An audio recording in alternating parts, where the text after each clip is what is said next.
Good morning. It's time for a live stream. All right, we are in John chapter 17. My Bible, right way up there. Okay, John 17, verse 22. Should be good. And the glory which you gave me, I have given them, that they may be one, just as we are one.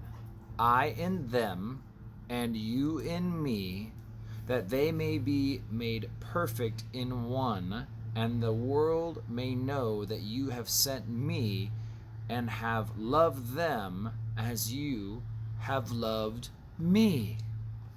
So, there is this part of Jesus' prayer that speaks of unity, oneness, and love. And so that is something that God wants from us. That God wants us to be one and unified and loving one another. Unity is not uniformity. Unity is not uniformity. We all don't need to be the same. That's for sure. Having a whole, body full of eyes or body full of hands or body full of feet is not very practical. The fact that we're all different is helpful. And we might not always have the same connection to some body parts as we do to others. Everyone at your church doesn't have to be your best friend.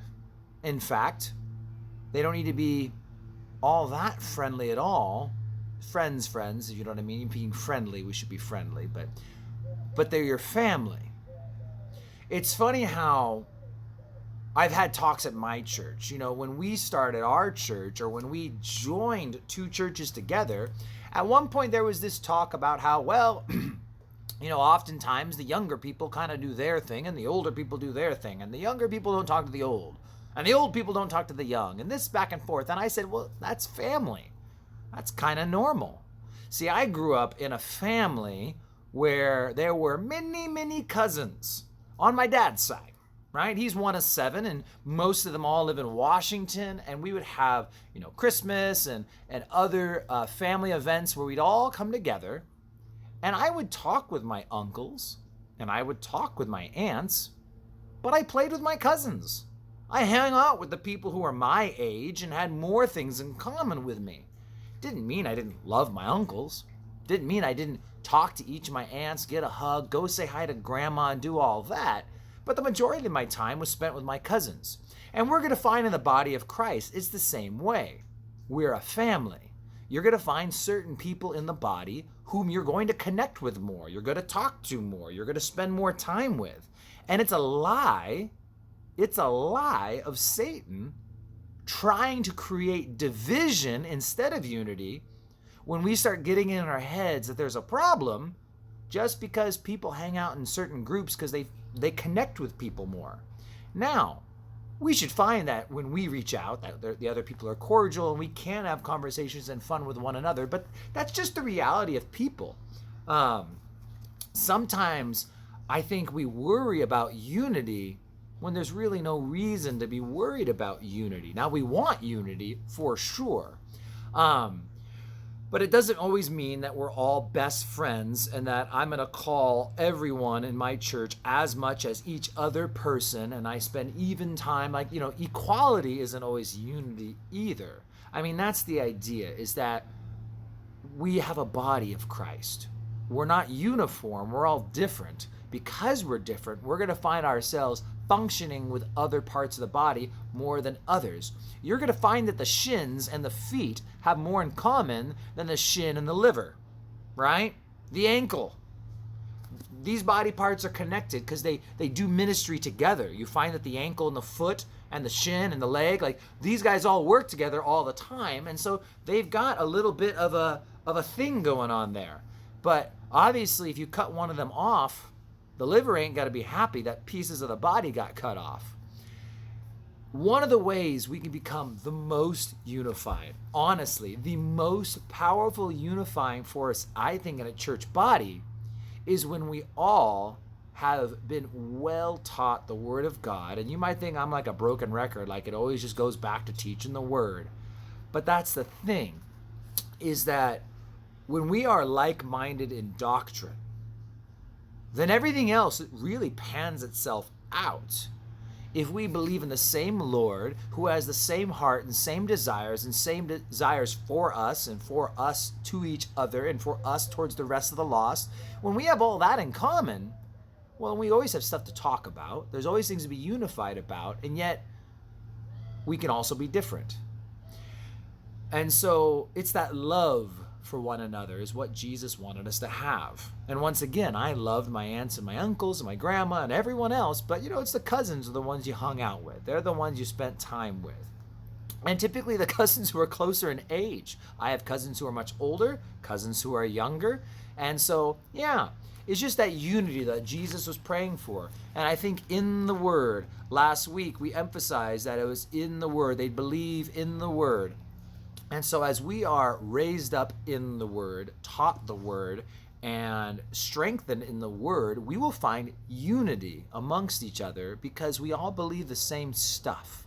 And although I'm a little bit different than this person or that, we all believe the same things. We all have the same vision and purpose because God has really one vision and one purpose for His church, to do His will, to obey His word, to seek His Spirit, all these things. And so we'll have that unity within the body. Let's see what verse 24 to the end has in store for us, or as far as we'll get. Father, I desire that they also whom you gave me may be with me where I am, that they may behold my glory which you have given me.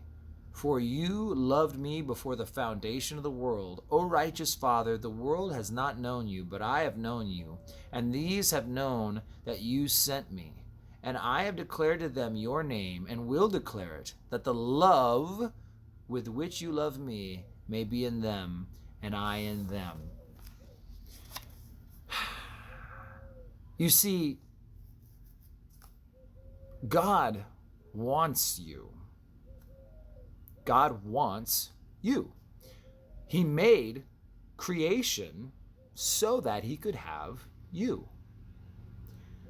He wants you to know Him. And no man has seen God at any time. Speaking of Almighty God the Father. So when Christ came into the world, He came so that all who have seen Him have seen the Father. We understand who God is. We understand God's heart. Laws on tablets of stone were only able to show us so much of His holiness and His righteousness, but it was in Christ Jesus where we were able to really see the heart of the Father. And God loves the Son, and the Son loves the Father, and He wants to love you too. And that's the whole idea of Jesus Christ, is that He came to make a way so that you, whom God loves, may know Him and love Him as Jesus has known Him and loved Him.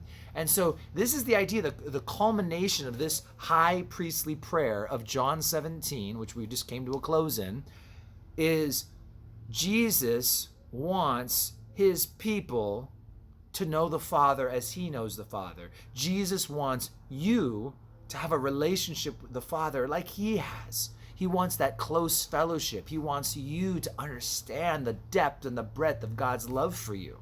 And so that was the end of His prayer. God, all of this, His walking on the earth, His upcoming arrest, crucifixion, burial, resurrection, and ascension, it was all to make a way so that we could experience God's love the same way that Jesus has, that we might know God the way Jesus has. And of course, with the idea of the Trinity, Christ being God, there's that oneness there. There's a understanding and a fullness. Now, we'll never be God. That would be a heresy. But we're going to know God. Paul talks about it in 1 Corinthians 13, how we see dimly through a glass right now, but one day we'll see us face to face. We'll be brought into His presence. Everything's going to make sense. Everything's going to change. Stuff that seemed kind of, I don't know, it's kind of hard to understand. Boom. You're before the presence of Almighty God, and it's like, makes perfect sense, Lord. You were the man. I knew you had it all along. That's the idea, is that Jesus wants us to have this up close and personal knowledge and understanding of the Lord. But until then, all who have seen him have seen the Father. The Word became flesh and dwelt among us, and we beheld his glory, the fullness of grace and of truth. And so, as we study the Word, we will better know Christ. And as we better know Christ, we will better know the Heavenly Father. My dog is bumping the camera. Go away, dog. Okay. So, that's the thing, is as we get to grow in the Word, we get to grow in the Savior. As we know him, we know the Lord. He puts that love in us. He creates that unity between us, and we can worship God in spirit and truth the way he desires to be known and worshiped. So, I hope you guys are growing in the Word. I hope you guys are going to church and you're getting filled by the Word of God. That every bit of this book, slowly but surely, is starting to make more sense to you. We can learn lots of cool stuff. But if it ain't this book, it's just not going to satisfy, and it's not going to fill you, and it's not going to grow you the way you need to be growing. So, share this out. Let your friends know that God loves them, and he gave us his Son so that we might know him and love him as he has known and loved us. Have a great day. A little cloudy here in Grandview. Going to be a little bit cooler. Excited for Sunday as always. You guys take care. Bye.